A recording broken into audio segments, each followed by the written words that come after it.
오늘 아침 우리에게 주시는 하나님 말씀은 열왕기하 2장 15절로 25절까지의 말씀입니다. 열왕기하 2장 15절로 25절까지의 말씀을 봉독하겠습니다. 맞은편 여리고에 있는 선지자의 제자들이 그를 보며 말하기를 엘리야의 성령이 하시는 역사가 엘리사 위에 머물렀다 하고 가서 그에게로 나아가 땅에 엎드려 그에게 경배하고 그에게 이르되 당신의 종들에게 용감한 사람 50명이 있으니 청하건대 그들이 가서 당신의 주인을 찾게 하소서. 염려하건대 여호와의 성령이 그를 들고 가다가 어느 산에나 어느 골짜기에 던지셨을까 하나이다 하니라. 엘리사가 이르되 보내지 말라 하나 무리가 그로 부끄러워하도록 강청함에 보내라 한지라. 그들이 50명을 보냈더니 사흘 동안을 찾되 발견하지 못하고 엘리사가 여리고에 머무는 중에 무리가 그에게 돌아오니 엘리사가 그들에게 이르되 내가 가지 말라고 너희에게 이르지 아니하였느냐 하였더라. 그 성읍 사람들이 엘리사에게 말하되 우리 주인께서 보시는 바와 같이 이 성읍의 위치는 좋으나 물이 나쁨으로 토산이 익지 못하고 떨어지나이다. 엘리사가 이르되 새 그릇에 소금을 담아 내게로 가져오라 하매 곧 가져온지라. 엘리사가 물 근원으로 나아가서 소금을 그 가운데에 던지며 이르되 여호와의 말씀이 내가 이 물을 고쳤으니 이로부터 다시는 죽음이나 열매 맺지 못함이 없을지니라 하셨느니라 하니 그 물이 엘리사가 한 말과 같이 고쳐져서 오늘에 이르렀더라. 엘리사가 거기서 베델로 올라가더니 그가 길에서 올라갈 때에 작은 아이들이 성읍에서 나와 그를 조롱하여 이르되 대머리여 올라가라 대머리여 올라가라 하는지라. 엘리사가 뒤로 돌이켜 그들을 보고 여호와의 이름으로 저주하며 그 수풀에서 암곰 둘이 나와서 아이들 중에 42명을 찢었더라. 엘리사가 거기서부터 갈멜산으로 가고 거기서 사마리아로 돌아왔더라. 아멘. 자, 열왕기하 2장의 말씀을 어제 우리가 1절로 14절의 말씀을 보면서 하나님께서 그의 종 위대한 선지자 엘리야를 하나님께서 이 땅에서 죽음을 보지 아니하고 그를 데려가셨습니다. 불말과 불병거를 보내고 회오리 바람 가운데서 엘리야가 승천하였습니다. 그러면서 그 승천하는 그 엘리야를 바라보게 된 엘리사는 엘리야 자기 스승된 선지자 엘리야에게 말한 것처럼 그 영광스러운 하나님께서 엘리야를 데려가시는 것을 보게 되면 네가 구하였던 것처럼 성령의 하시는 역사가 갑절이나 임하기를 원한다는 엘리사의 그 간구가 이루어지게 될 것이라 했는데 이 엘리야의 승천의 광경을 엘리사가 목격하면서 하나님께서 엘리사의 그 소망과 바람처럼 성령의 충만한 은혜를 엘리사에게 부어주십니다. 그래서 이제 이 엘리사가 엘리야를 이어서 이제 선지자의 사명을 북이스라엘에서 감당하게 됩니다. 자, 우리가 이 열왕기하를 읽어가면서 이 열왕기하에는 많은 선지자들이 활동했던 시대를 보여줍니다. 열왕기하의 이야기 속에는 이것은 북왕국 이스라엘과 남왕국 유다, 이 이스라엘이 둘로 분열되어진 역사를 우리가 열왕기하에서 보게 되는 건데, 자, 그래서 북이스라엘에서 활동한 선지자가 있고 남유다에서 활동한 선지자가 있습니다. 그래서 제가 이 역사서 열왕기하를 쭉 이제 10월 중순까지 우리가 묵상해 가면서 이 열왕기하의 그 시대, 그 북이스라엘의 어떤 왕, 남유다의 어떤 왕, 이 왕들이 다스렸을 때 일어났던 사건들, 열왕기하가 그런 것들을 기록하고 있는데 그때 어떤 선지자가 활동을 했는지, 그 선지자는 북이스라엘에선지 아니면 남유다에선지, 이 선지자가 활동했던 그 나라가 북이스라엘인지 남유다인지를 우리가 이렇게 조금씩 반복하면서 그 반복하여서 계속 생각하고 또 그렇게 바라보다 보면 그러면 그 시대를 우리가 짐작하게 되고 또 그 선지자의 말씀이 어떤 의미가 그 속에 담겨 있는지 역사적 배경까지도 우리가 이해하면 선지서들뿐만 아니라 이스라엘의 역사인 이 구약의 이야기가 훨씬 더 우리의 마음에 깨닫는 마음이 생겨지게 되고 은혜로운 마음으로 이 말씀들을 또 묵상할 수 있게 될 것입니다. 자, 북이스라엘에서 활동했던 엘리야 선지자는 아합 왕과 그의 아들인 아하시아 때 활동을 주로 했습니다. 한 24, 5년 정도를 활동을 했던 겁니다. 자, 그리고 난 다음에 이제 엘리사가 이제 활동을 하게 되는데, 스승 엘리야를 이어서 이 엘리사는 아하시아가 죽었을 때 아들이 없어서 그의 동생이었던 여호람이 왕이 되면서, 그때부터 시작해서 이 엘리사가 선지자로서의 그 사역은 거의 성경학자들마다 그 사역의 연도가 조금씩 차이가 있습니다만 한 60여 년 동안 이 엘리사가 선지자의 사역을 감당하게 됩니다. 자기 스승 엘리야보다 거의 한 2배 넘게 그 사역을 감당했던 겁니다. 자, 그래서 여호람이 12년을 다스리는데, 이 여호람 왕 때도 이제 이 엘리사가 사역을 감당하며 사역이 시작이 됐고, 북이스라엘의 그 여호람 왕은 구테타에 의해서 쫓겨나고 죽임을 당하게 됩니다. 그때 그 구테타를 일으킨 왕이 예후라고 하는 사람입니다. 우리가 열왕기하에서 이제 앞으로 등장할 사람입니다. 이 예후라고 하는 사람이 구테타를 일으키면서 그가 28년 동안 다스리는데, 그것을 예후 왕조라고 말합니다. 예후서부터 시작이 돼서 그의 아들 여호아하스 그리고 요아스 쭉 이어지게 되는데, 5명의 왕이 예후 왕조의 그 왕조를 이루게 되는데, 자, 이 엘리사는 예후 왕이 28년, 그의 아들 여호아하스가 17년, 그리고 그의 아들 요아스가 16년, 합하면 73년이 됩니다. 그래서 여호람 12년, 예후 28년, 여호아스 17년, 요아스 16년, 이 73년이라고 하는 긴 세월 동안에 여기 나오는 이 4명의 왕이 이렇게 왕이 바뀔 때마다 엘리사는 계속해서 이 북이스라엘을 향해서 하나님의 말씀을 선포하며 선지자의 사역을 감당했던 겁니다. 자, 오늘 본문의 이야기는 이제 이 엘리사가 스승 엘리야가 승천하고 난 다음에 이제 사역을 계승받아 사역을 시작하는 그때의 이야기입니다. 북이스라엘의 9번째 왕이었던 여호람 왕 때의 이야기들이다 라고 하는 그런 배경을 생각하면서 본문의 말씀을 묵상합니다.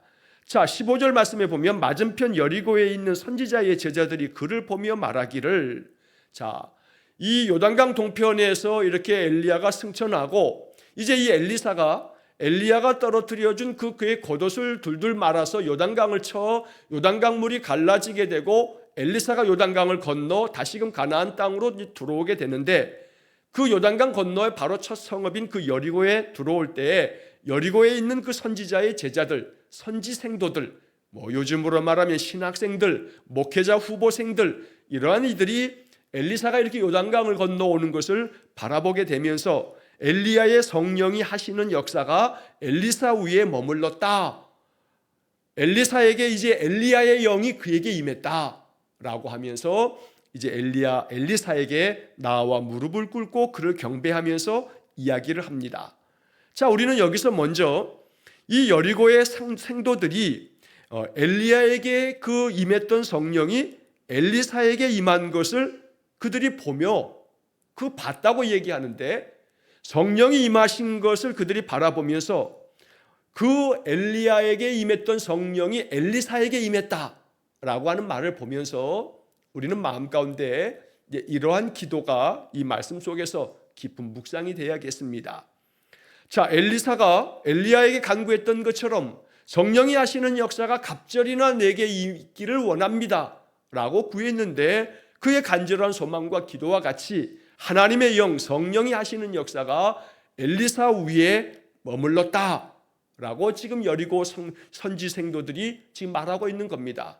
우리는 여기서 바로 이 성령이 하시는 역사가 엘리사 위에 머물렀다, 엘리사만이 아니고 성령이 하시는 역사가 내 위에 머물렀다, 성령께서 내 위에 임하사 나를 통해서도 하나님의 역사들이 나타나는 그런 은혜를 소망하고 또 기도해야겠습니다. 아울러 여리고에 있는 선지자의 제자들이 엘리사 위에 성령이 임한 것을 봅니다.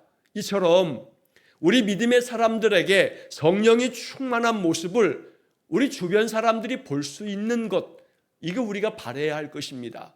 내 주변 사람들이 볼 때 저 사람은 뭔가 예수 믿는 사람 진짜 같아, 예수 믿는 사람다워, 저 사람은 남다른 바가 있어, 예수 믿는 사람, 그런 그 모습이 드러나게 될 때 바로 성령이 하시는 역사가 내 위에 머물러 있음을 사람들이 느낄 수 있을 만큼 그러한 은혜가 우리에게 있기를 마음 가운데 기도해야겠습니다. 믿음 안에서 간구할 때 엘리사가 구하였을 때 응답받은 것처럼 우리에게도 하나님 그렇게 응답하실 줄 믿습니다. 성령이 하시는 역사가 우리 위에 늘 머물러 있기를 간절히 축원합니다. 자, 그들은 말합니다. 16절 말씀에 보면 이 여리고에 있었던 선지자의 그 제자들은 엘리사가 이 엘리야를 계승하게 됐지만, 그러나 그 엘리야가 승천할 때 혹 그 승천하다가 하나님께서 그를 그 승천하는 중에 그를 떨어뜨리셨을까, 어느 골짜기에 던지셨을까 하는 그런 인간적인 오직 하나님께서 행하시는 일들의 그 믿음으로 그것을 깨닫지 아직 못하다 보니 엘리사에게 이렇게 이야기를 합니다. 당신의 종들에게 용감한 사람 50명이 있으니 청하건대 그들이 가서 당신의 주인 그 엘리야 선지자를 찾게 해 주십시오. 염려하건대 하나님의 성령이 그 엘리야를 데리고 가다가 어느 산에나 어느 골짜기에 던지셨을까 하나이다. 회오리 바람으로 그 엘리야가 하늘로 승천하는 것을 봤지만, 그러나 그렇게 하늘로 올라가다가 떨어지셨을까 염려합니다. 그래서 어느 산 어느 골짜기에 그 시신이 혹시라도 있을지 모르니 이 용감한 사람 50여 명을 보내서 혹 엘리야 선지자의 그 시신이 어디에 떨어지지는 않았을지 찾게 해 주십시오 라고 이렇게 엘리사에게 말합니다.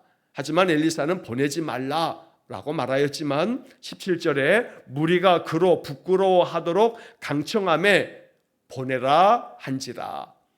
여러 사람들이 이 여리고에 있는 선지자의 제자들이 계속 강청했다는 겁니다. 여기 지금 무리가 그로 부끄러워하도록 강청함에 라고 하는 것은 세번역 성경에 이렇게 번역했습니다. 그러다가 그들이 하도 성가시게 간청하자, 하도 성가시게 간청을 하자 엘리사가 그래 그러면 보내라 라고 허락을 했다는 겁니다. 자, 그래서 이 여리고에 있는 선지자의 제자들이 50여 명의 그 용감한 사람들을 이제 보냅니다. 자, 그래서 그들이 사흘 동안에 엘리야 선지자가 혹시 어떤 골짜기나 산에 떨어지지는 않았을까 하고 아무리 찾아도 발견할 수가 없었습니다. 그리고 사흘 만에 그들이 다시 여리고에 있는 엘리사에게 돌아오게 됩니다. 자, 그러자 엘리사가 그들에게 이야기합니다. 내가 가지 말라고 너희에게 이르지 아니하였느냐. 엘리사는 하나님께서 그 엘리야를 데려가심을 알기에, 또 이것을 이야기해도 이 여리고의 선지자의 생도들은 알지 못하여 깨닫는 바 없어 이렇게 주장하였다가 사흘 동안 찾았지만 찾지 못하고 돌아왔던 이야기를 오늘 이 15절로 16절이 기록하고 있습니다. 자, 그러면 이 이야기를 통해서 우리는 무엇을 생각해야 할까? 자, 하나는 엘리사의 그 유연한 마음의 자세와 태도를 먼저 좀 봐야겠습니다. 자, 이 여리고의 선지자의 제자들이 강청을 합니다. 부끄러워하도록 강청했다라고 하는 말처럼 아주 성가실 정도로 아닙니다, 그래도 혹시 모르니까 사람들을 보내는 것을 좀 허락해 주십시오 라고 그들이 강하게 요구했을 때 엘리사는 그래 그러면 가서 한번 찾아보라 라고 보내게 됩니다. 하나님께서 데려가셨기에 엘리야를 찾으러 가는 그런 사람들을 보낼 필요가 없다는 것을 엘리야는 알지만 강청하는 사람들의 그 주장조차도 받아들입니다. 왜냐하면 겪어봐야 알기 때문입니다. 경험해봐야 알기 때문입니다. 자, 그래서 이 엘리사는 그 여리고의 선지자의 제자들의 그 요청을 받아들이면서 그들이 겪게 하고 경험하게 하고 그러면서 돌아왔을 때 내가 가지 말라고 말하지 않았더냐 라고 이렇게 이야기를 하는 것입니다. 고집부리지 아니하고 내가 가지 말라면 가지 말지 왜 이렇게 말을 안 듣느냐라고 실강이하지 않습니다. 그래, 너희들이 생각하는 것이 그렇다면 너희들이 겪어봐야 알겠지. 너희들이 경험하면 아마 알게 될 거야. 라고 하는 유연한 마음으로 그들을 보내는 그런 장면을 보게 되는 것입니다. 또 한편 오늘 우리는 여기서 이 이야기 속에서 무엇보다 중요한 것은 성령이 하시는 역사가 엘리사 위에 임하였구나 라고 하는 이 말씀이 우리의 마음에도 항상 간절한 기도의 제목이 되어서 하나님의 영이 늘 우리에게 충만하게 임해서 우리 역시 날마다 하나님의 뜻을 깨닫고 하나님께서 우리에게 명하시는 바를 분별하여 믿음 안에서 늘 승리하는 삶 살아가기를 간절히 축원합니다.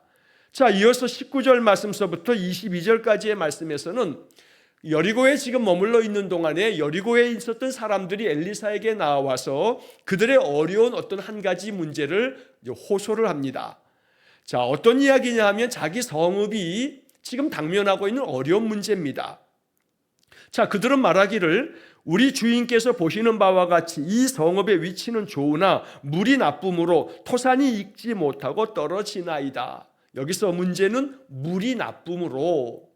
자, 이 물이 나쁘다라고 하는 것은 그 물이 좋지 않아서 그래서 열매들을 잘 맺지 못하는 그런 문제가 있습니다 라고 할 때 이제 이 엘리사가 그들에게 이러한 해법을 제시합니다. 새 그릇에 소금을 담아서 내게 가져와라. 그래서 이 여리고 사람들이 엘리사의 말대로 새 그릇에 소금을 가져고 옵니다. 자, 그러자 이제 21절에 엘리사가 물 근원으로 나아가서 소금을 그 가운데 던집니다. 이 물이 흐르는 그 물 상류 지역으로 가서 그 골짜기에 그 물이 흐르는 물 근원으로 가서 거기에 그 소금을 뿌리고 던진다는 겁니다. 그러면서 하는 말이 여호와의 말씀이 내가 이 물을 고쳤으니 이제부터 다시는 죽음이나 열매 맺지 못함이 없을지니라. 이렇게 선포하는 겁니다. 하나님께서 말씀하신다. 내가 이 물을 고쳤으니 여기서 내가는 여호와의 말씀이라고 하는 그 앞에 구절처럼 바로 여호와께서 그렇게 말씀하신다고 엘리사가 말하는 겁니다. 내가 이 물을 고쳤으니 여호와께서 하나님이 이 물을 고쳤으니 이제부터는 다시는 이 죽음이나 또 열매 맺지 못함이 없을 거다. 이 물 때문에 식물들이 토산의 모든 소산들이 죽거나 그러나 또 열매 맺지 못하는 그런 일이 없게 될 거다라고 여호와께서 말씀하신다 라고 이렇게 엘리사가 선포하였던 겁니다.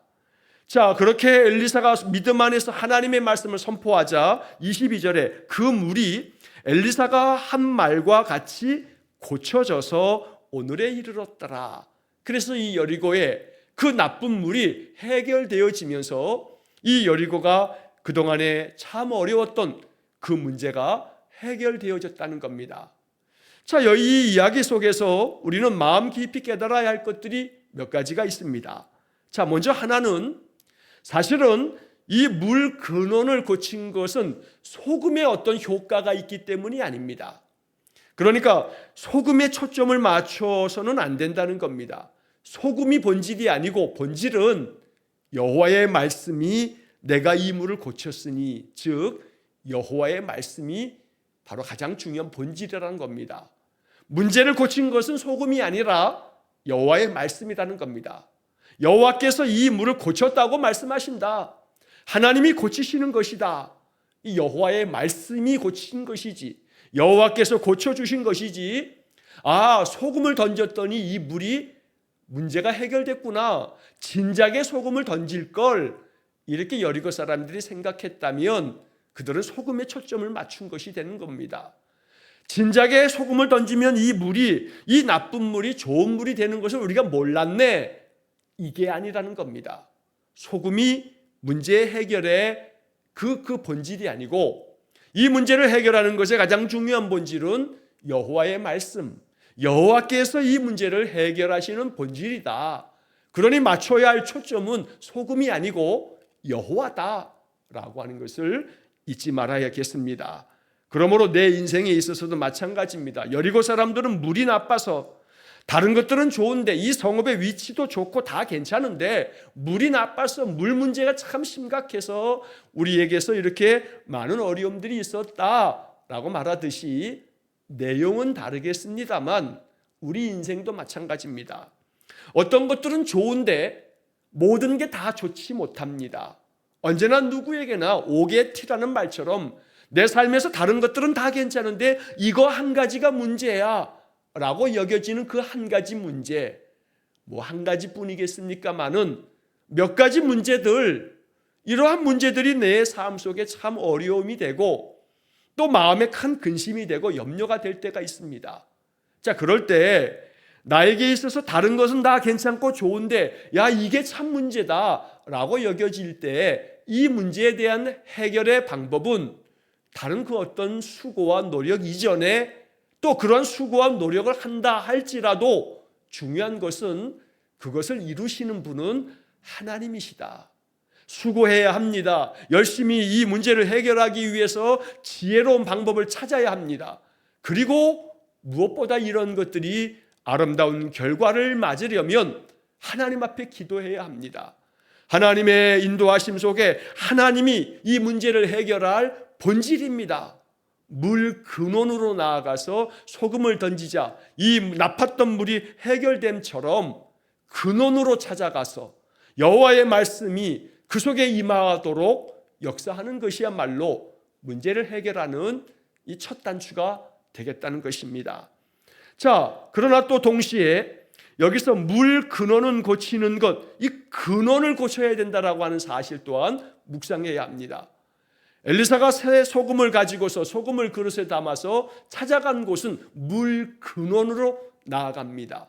그러니까 시작되어지는 그 근원에서부터 나의 삶을 바꾸어 가는 것, 어찌 보면 우리 인생에 있어서도 마찬가지입니다. 삶의 근원에서부터 문제가 그 실마리가 해결되어져 가도록 만들어가는 것, 이게 중요하고 필요하다는 겁니다. 삶의 근원, 물 근원, 그렇다면 이 물 근원을 우리가 마음속에 묵상하면서 이렇게 이 말씀을 해석하는 것도 좋겠습니다. 삶에 대한 가치관, 몸에 배어져 있는 나의 생활 습관, 내 삶 속에서 가장 근원처럼 여겨지는 것들이 나의 생각의 그 깊은 뿌리 속에서부터 나오는 겁니다.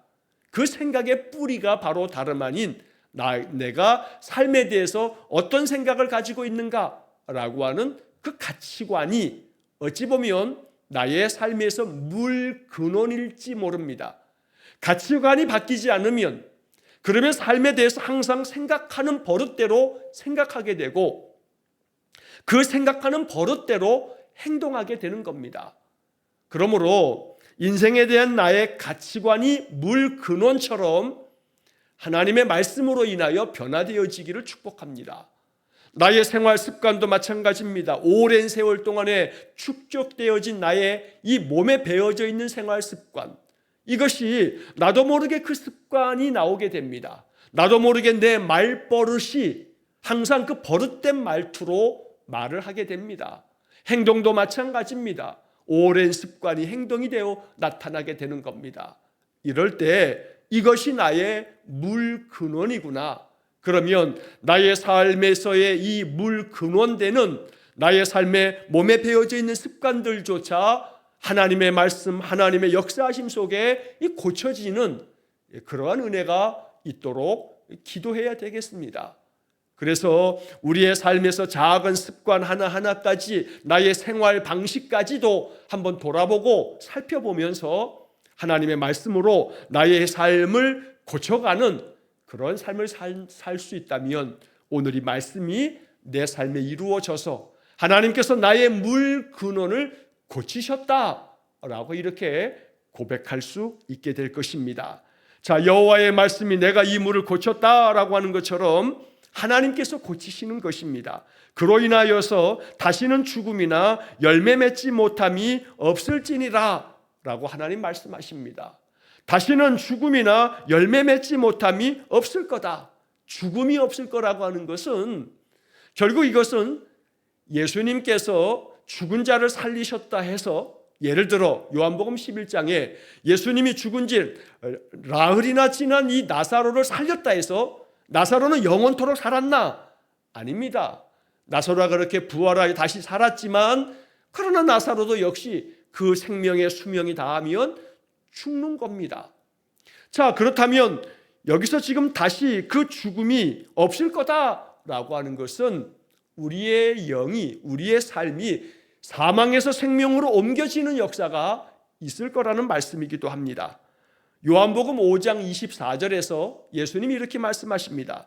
내가 진실로 진실로 너희에게 이르노니 내 말을 듣고 또 나 보내신 이를 믿는 자는 영생을 얻었고 심판에 이르지 아니하나니 사망에서 생명으로 옮겼느니라. 사망에서 생명으로 옮겼느니라. 그러므로 여기서 다시는 죽음이 없을 것이다 라고 한다면 죽음의 그림자, 죽음에 이르는 병을 일컬어서 실존주의 철학자들이 말하는 절망은 죽음에 이르는 병이다, 이렇게 말하는 세상의 많은 철학자들의 말처럼 우리 마음 가운데 다시는 절망이 없을 거다, 다시는 낙담하지 아니하고 하나님께 소망을 두고 살게 될 거다, 열매 맺음이 이제 항상 열매 맺게 되어 열매 맺지 못함이 없을 것이다 라고 하는 말씀처럼 언제나 우리 안에 하나님의 성령이 하시는 역사가 우리 위에 머물러 있으므로 열매 맺는 삶을 살아가는 은혜가 있기를 축복합니다. 물 근원이 고쳐지자 하나님의 역사하심 속에 이제 사망에서 생명으로 옮겨져 늘 소망이 가득해서 아이고 죽겠네는 이제는 끝, 아이고 살겠네, 아이고 내 안에 소망이 가득하네 라고 하면서 감사합니다, 무슨 일이든지 감사합니다 고백하면서 이제는 사망에서 생명으로 옮겨진 삶을 사는 것, 이것이 바로 여리고 사람들이 지금 경험하는 놀라운 이 표적이고 나의 삶에서도 그런 역사가 나타나기를 우리가 소망하고 기도해야겠습니다. 마지막으로 이 이야기 속에서 또 우리는 이런 묵상을 하게 됩니다. 본질은 소금이 아니라 하나님 되신다고 말씀드렸습니다만 이 엘리사가 하필이면 왜 새 그릇에 소금을 가져오라고 하나? 이 소금은 레위기의 말씀처럼 정결하게 하는 그러한 도구로 사용되었기 때문에 소금은 도구입니다. 자, 그런데 이 소금의 이야기를 예수님께서는 마태복음 5장에서 너희가 세상의 소금이다, 소금이 그 맛을 잃으면 사람들이 그 소금을 던져버릴 거고 사람들의 밟히고 말 거다, 그러니 세상의 소금인 너희들은 맛을 잃어버리지 말아야 한다고 마태복음 5장에서 말씀을 들려주십니다. 그러니 오늘 이 말씀의 본질은 소금이 아니라 여호와의 말씀과 여호와의 능력으로 이 나쁜 물이 고쳐진 것이나, 그러나 도구로 사용된 소금조차도 우리가 묵상할 때에 우리 마음속에 정결하게 하는 데 쓰여졌던 이 구약의 레위기의 율법의 소금처럼, 그리고 또 예수님께서 말씀하셨던 너희가 세상의 소금이라고 하는 말씀처럼 이제 소금된 우리는 하나님 앞에 사용되어질 좋은 도구가 되어서 나로 말미암아 세상이 좀 정결해지도록, 나로 말미암아 사람들에게 세상의 소금의 맛을 내가 낼 수 있도록 그렇게 사명 감당하는 성도의 삶이 될 수 있기를 간절히 축원합니다. 자, 이제 마지막으로 23절에서 25절까지 이야기에서는 이제 이 엘리사가 이 여리고 지역을 떠나서 베델로 올라갑니다. 그런데 그 베델로 가는 중에 작은 아이들이 성읍에서 나와서 이 엘리사를 조롱합니다. 대머리에 올라가라, 대머리에 올라가라 하면서 엘리사를 조롱하는 겁니다.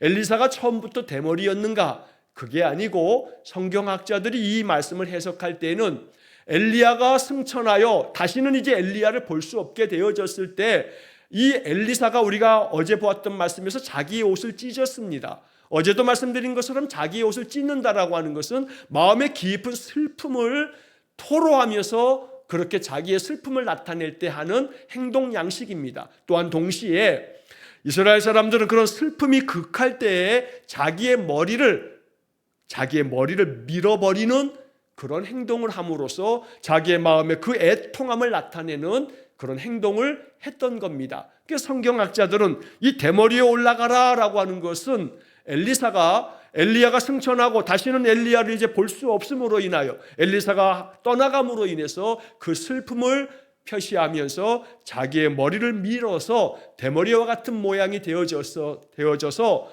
지금 이 베델에 있는 이 작은 아이들이 그렇게 놀린 것이다 라고 해석하기도 합니다. 또 한편 여기에 작은 아이들이라고 하는 것은 어린아이들을 이야기하는 것이기도 합니다만 성경학자들의 해석에는 이 작은 아이들이라고 하는 이 말의 히브리 말은 나르라고 하는 단어인데 이것은 젊은 청년들까지를 아우를 때 쓰는 말이기도 합니다. 그러니까 나이 어린 어린아이들서부터 젊은 청소년기에 있는 청년들의 나이에 이르는 그런 범위를 가지고 있는 표현이라는 겁니다. 자, 이 아이들이 여리고에서 베델로 올라가는 이 엘리사를 조롱합니다.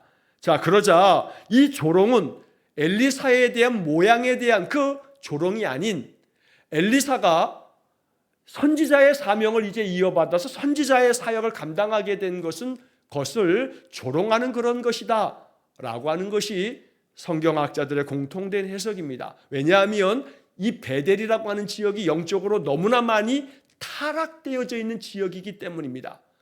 남북으로 분열되어질 때 이 북이스라엘의 첫 번째 왕인 여로보암이 이 북이스라엘 사람들이 남유다에 있는 예루살렘 성전에 절기 지키러 가지 못하게 하려고 북쪽에는 단, 또 남쪽에는 베델이라고 하는 곳에 송아지 형상을 만들어 놓고 너희는 여기서 예배하라고 그렇게 강제하면서 이 베델은 우상숭배의 본거지가 되었던 겁니다. 자, 그래서 이 베델에서 나온 이 젊은 아이들, 이 작은 아이들이 엘리사를 조롱한 것은 그들 안에 배어져 있는 그 우상숭배의 그 베델에서 그들이 이 엘리사를 선지자로 받아들이지 않으면서 선지자를 조롱하고 더 나아가서는 여호와를 거스르고 조롱하는 그러한 모습으로 지금 엘리사에게 그렇게 조롱하는 말을 쏟아내고 있다고 바라보는 것입니다. 자, 그러자 엘리사가 뒤를 돌이켜서 그를 바라보면서 여호와의 이름으로 저주하자 수풀에서 곰 2마리가 암곰이 2이 나와서 이 아이들을 집어삼키게 되는데 42명이 그때 죽임을 당하게 되었다는 겁니다. 어찌 보면 이 이야기만 보면 엘리사가 좀 너무하네 라고 하는 인간적인 생각이 들지 모릅니다. 그렇지 않은 겁니다. 이것은 이 42명에 이르는 이 암곰에 의해서 죽임당한 이 아이들은 그냥 아이들이 아니라 순수한 하나님 잘 섬기는 아이들이 아니라 이 베델의 우상숭배에 아주 몰두하며 빠져있는 그런 사람들, 그런 아이들이 자기 부모로부터 답습하고 있는 우상숭배가 배어있는 아이들이 엘리사, 하나님의 성령의 역사하심이 머물러 있는 엘리사를 조롱하며 하나님 거스름에 대한, 하나님을 거역함에 대한 하나님의 심판입니다. 그러므로 하나님의 집이라 불렸던 베델, 그 옛날 자기의 조상 야곱이 그 돌을 가져다가 베개 삼아 그곳에서 하나님의 환상을 보고서 여기에 하나님이 계시건을 내가 알지 못했다 했던 은혜로운 성읍이었던 베델이 타락하여 우상의 숭배의 본거지가 된 이곳에 하나님의 심판이 임하여 그들을 다 삼킴으로 하나님의 그 엄중하신 심판을 경고하는 그런 사건으로 이 말씀이 해석되어지는 것입니다. 그리고 나서 엘리사는 갈멜산으로 가서 거기서 다시 사마리아로 옮겨서, 사마리아는 이 북이스라엘의 수도인데 이 사마리아에서 엘리사의 사역이 앞서 시작하며 말씀드린 것처럼 거의 한 60여 년이 넘는 세월 동안에 엘리사가 선지자의 사명을 감당하는 것입니다.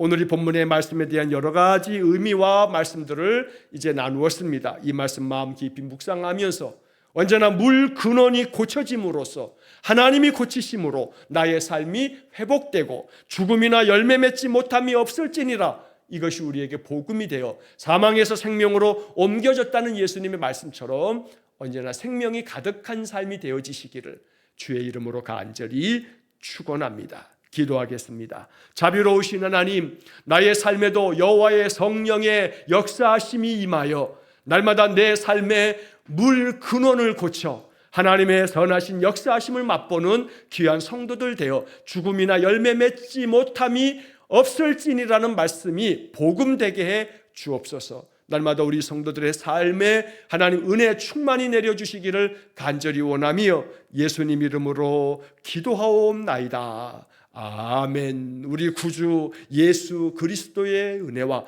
하나님 아버지의 극진하신 사랑과 성령의 교통하심이 나의 인생 삶에 죽음이나 열매 맺지 못함이 없을지니라는 말씀처럼 하나님의 성령의 역사하심이 항상 내 삶 속에 머물기를 간절히 소원하며 기도하는 머리 숙인 귀한 성도들 위에와 저들 가정과 온 가족들 위에 영원토록 함께 하시길 축원하옵나이다.